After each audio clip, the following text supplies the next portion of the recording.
ব্যক্তিগতভাবে আমার কাছে বোম্বের ফিল্মের থেকে হলিউডের ফিল্ম আমার কাছে সবসময় ভালো লাগে। হলিউডের স্টাইল আমার কাছে সবসময় ভালো লাগে, সেটা ভিনটেজ হোক বা মডার্ন, তবে ভিনটেজটার ফ্যান আমি বেশি। আর এটার পিছনে অনেকগুলা কারণ আছে, আজকে আমি কারণগুলা ব্যাখ্যা করতেছি।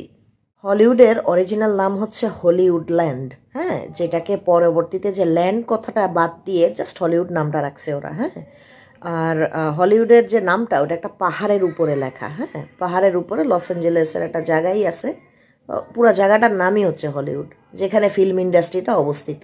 অপরদিকে বম্বে ফিল্ম ইন্ডাস্ট্রি, অর্থাৎ ভারতের মুম্বাইয়ের যে ফিল্ম ইন্ডাস্ট্রি, এটার নাম কিন্তু অরিজিনালি বলিউড না, এটার নাম হলো বম্বে ফিল্ম ইন্ডাস্ট্রি। তো হলিউডকে কপি কইরা, নামটা কপি করে তারা নাম বানাইছে বলিউড। How pathetic.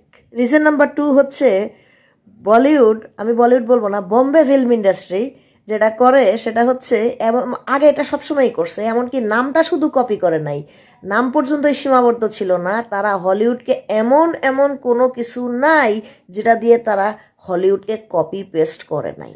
কপি করছে গান, কপি করছে স্টাইল, কপি করছে কাপড় চোপড়, কপি করছে সিনেমার গল্প, কপি করছে সিনেমার গল্পের নাম, কপি কইরা নকল কইরা ছাইড়ে দিছে।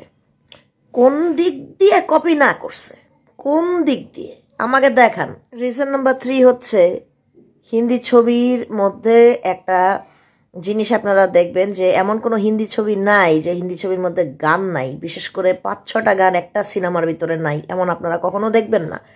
ওরা ও সমস্ত মাসালা টাইপের গান বানায় সিনেমার দর্শক টানে। বলিউডের কাজ হচ্ছে সেফ সেফ স্টোরি দিয়ে, মানে কোনো ভিন্ন ধারার বা বিভিন্ন ডিফারেন্ট টাইপের ইন্টারেস্টিং টাইপের স্টোরি এক্সপ্লোর না করে তারা সেফ সেফ টপিক নিয়ে সিনেমা বানায়া, তারা গান দিয়ে মশালা দিয়ে তারা দর্শক টানে, স্টোরি দিয়ে দর্শক টানে না। রিজন নাম্বার 4, বলিউডে পুরুষ চরিত্র যেগুলা থাকে, পুরুষ চরিত্রগুলাকে খুব বেশি সেন্ট্রাল ক্যারেক্টার, হাইলাইট, মানে মেইন ক্যারেক্টার রাখে। আর নারী চরিত্রগুলো না থাকে কোনো পার্সোনালিটি, না থাকে সেন্ট্রাল ফোকাস। অপরদিকে হলিউডে মেয়েদের উপরে অনেক ফোকাস, মেয়ে চরিত্রর উপরে অনেক স্টোরি আছে, নারী চরিত্রগুলো এম্পাওয়ার্ড, নারী চরিত্রগুলোর পার্সোনালিটি থাকে।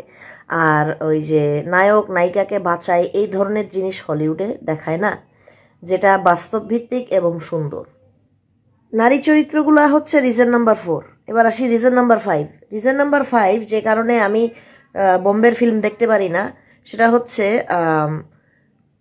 যে কোনো মানুষ 4-5টা হিন্দি ছবি দেখলে অটোমেটিকলি বুঝতে পারবে, বলতে পারবে যে আর 10টা হিন্দি ছবি কেমন হবে, সেটার এন্ডিং কেমন হবে। এবার আসি রিজন নাম্বার 6।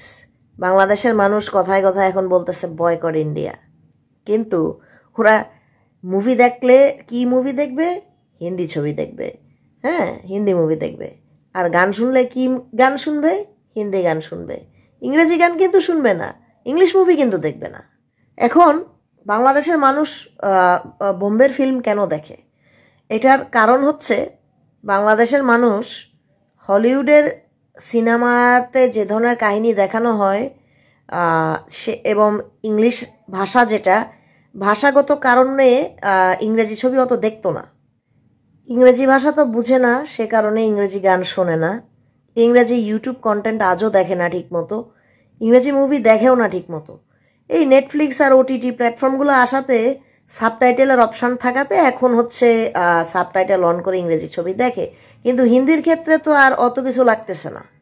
এবার আমি আরও দুঃখজনক একটা কথা বলি, যেটা আমার কাছে সত্যি একটা অপমানজনক বিষয়, এবং আমার কাছে মনে হয় এটা জাতির লজ্জা, জাতিগতভাবে এটা একটা লজ্জা। বাংলাদেশিরা স্কুল কলেজ ইউনিভার্সিটি সবখানে ইংরেজি পড়ে ঠিকই, কিন্তু দেখেন অন্যদিকে তারা কিন্তু হিন্দি ভাষা শেখে না, তাও হিন্দি বোঝে। হিন্দি ভাষা শিখোস না, হিন্দি ভাষা লিখতে পারোস না, বলতে পারোস না, তাইলে তোরা হিন্দি বোঝোস কিভাবে? তোরা হিন্দি এত বোঝোস কিভাবে যে হিন্দি সিনেমা দেখোস? তোদের যে ভাষাটা বোঝার কথা, যে ভাষাটা তোদের আয়ত্তে থাকার কথা, যে ভাষা তোদের লিখতেও বলতে পারার কথা, সেটা হলো ইংলিশ, বাংলার পরে, সেটাই তোরা বোঝোস না। তো এই ইংরেজি ভাষার উপরে বাঙালির কোনো দক্ষতা নাই, যে ভাষাটা তাদের অ্যাকচুয়ালি কাজে লাগতেছে তাদের মাতৃভাষার পরে, সেই ভাষাটার উপরে বাঙালির কোনো রকমের আয়ত্ত নাই। এটা কেন? কারণ হচ্ছে আমাদের যে এডুকেশন সিস্টেম ইংলিশ মিডিয়াম ছাড়া, যে বাংলা মিডিয়াম সিস্টেম, এটা ক্র্যাপ। আজকে আমি যদি হিন্দি বলতে না পারি বা হিন্দি না বুঝি, তাতে আমার কিচ্ছু আসবে যাবে না, আমার কোথাও আটকাবে না।